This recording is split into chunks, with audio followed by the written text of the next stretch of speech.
Rama asked, "When thus there are countless universes arising and dissolving in the infinite consciousness, why do you teach me of their nature?" Surely we shouldn't be concerned with these universes. We want to get beyond them. And what are these universes? Well, this is one here, that's one there. Each one of us is a unique universe, experiencing everything uniquely from a unique perspective. By understanding the insubstantial nature of each universe, then we no longer invest in them, then we can leave them behind and go beyond them. Vasistha replied, "It was in that way that you have gained the understanding that the world is a long dream." Well, it's just a dream. It seems to be a long dream. But dreams can be very short, and yet they can be experienced as long. The subjective experience of time is also part of the dream. You have gained knowledge of the relationship between a word and its meaning, or the object it denotes. It's not quite clear what type of word Vasistha is referring to here. There are two types of word. There are words which denote a concept, or an object, or a notion. That's one kind of word. And there are words which are no more than pointers. They are pointing us to our essential nature. Spiritual teachings consist of the latter kind of words. A simple example would be the word Brahman. Brahman is not a word in the usual sense. It's not a word which we use to describe a concept, a notion, an idea, an object. So when we're reading a spiritual teaching, we should be very careful that we're not applying our everyday understanding of words. In spiritual teachings, words are pointers. They're pointers to our own consciousness. Hence, all this discussion of the world appearance and imaginary creation has not been in vain. That illustration best serves its purpose of bringing home a spiritual truth, which enables one to understand the word and its corresponding concept. And only that becomes a living truth to guide one in one's daily living. Spiritually speaking, when you understand the word and its corresponding concept, you've achieved a greater understanding. It's not a concept in the sense of an idea, but it's something beyond that, which affects our understanding directly, and therefore affects our daily living.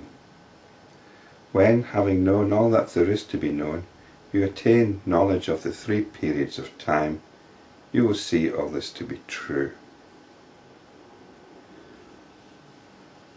When you have some direct appreciation of Brahman, then there's nothing else to be known. You have pursued understanding to its limits. There is nothing beyond Brahman. But what's this about attaining knowledge of the 3 periods of time? Past, present and future. Well, this is another way of expressing it.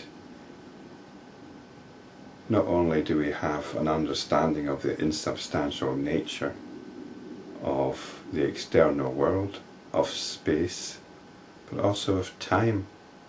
Time is one of the fundamental notions which constructs our reality. The notion of past, of memory, the notion of future, the notion of moving from the past towards the future. This is how we construct our reality. It's part of the reality of our external world. But once you see that these things don't exist, we can't even say that the present exists, because that's talking in relation to the past and the future. I can only say there's present, but with a capital P. In every atom of this existence there are countless universes. Who has the power even to count them? We are an atom of existence. I am an atom of existence. You are an atom of existence. You're a fundamental particle. And within that particle arise infinite universes. You are a particle of consciousness. You're a particle of consciousness, though, which is not one of many other particles of consciousness. The particle of consciousness is consciousness. The particle of consciousness is what allows everything to happen. It's what everything arises within. In this connection I recall a story which my father Brahma, the Creator, once narrated to me. I shall presently narrate it to you. Pray listen. I asked my father Brahma, what is this world appearance and where does it exist? Vasistha's a son of Brahma, the Creator God. Brahma said, all this that appears as this universe, O sage, is nothing but the infinite consciousness, Brahman. The wise know this to be pure sattva. This is the unconditioned or unmodified intelligence, which is infinite, and the ignorant see it as the material universe. I shall illustrate this truth with the following narrative concerning the brahmanda, the cosmic egg. And this cosmic egg is one of those fundamental particles of existence